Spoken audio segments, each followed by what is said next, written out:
मुंबईत पुन्हा एकदा बेस्टच्या निष्काळजी कारभाराचा स्फोट.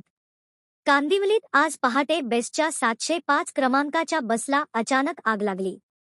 आणि ही घटना अपघात नव्हे, तर ठेकेदाराच्या बेफिकीर मेंटेनन्सचा थेट परिणाम आहे. ही बस ठेकेदार Mateshwari urban transport solution private लिमिटेडची असून महत्त्वाची गोष्ट म्हणजे मागील 4 वर्षांत या ठेकेदाराचे बसेसला आग लागण्याची ही 12वी घटना आहे. होय, बरोबर ऐकलंत, 12वी बस पॅसेंजर नेत असताना आगीनं राख झाली आहे.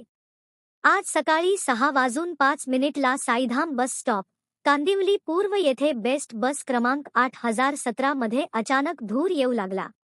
ड्रायव्हरने प्रसंगावधान दाखवत बस तात्काळ थांबवली, पण काही क्षणात बस पेटली आणि ज्वाळांनी वेढली. सुदैवाने यावेळी प्रवासी नव्हते आणि सकाळच्या वेळी रास्ता सुद्धा मोकळा असल्याने मोठी दुर्घटना थोडक्यात टळली. कंडक्टर आणि ड्रायव्हरने फायर एक्स्टिंग्विशरने आग विझवण्याचा प्रयत्न तर केला, पण प्रयत्न मात्र निष्फळ. अग्निशमन दलाने धाव घेऊन आग नियंत्रणात आणली.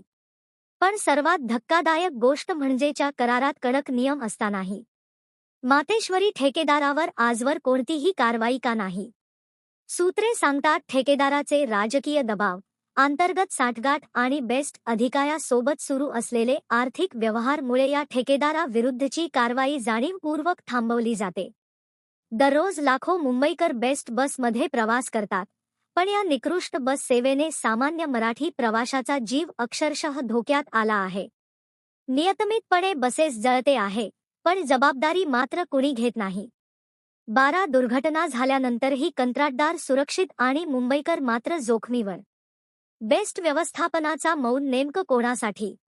आणि मुंबईच्या जनजीवनाशी खेळणाऱ्यांवर कारवाई कधी, हा मोठा प्रश्न आता सरळ बेस्ट व्यवस्थापनालाच विचारला जातोय.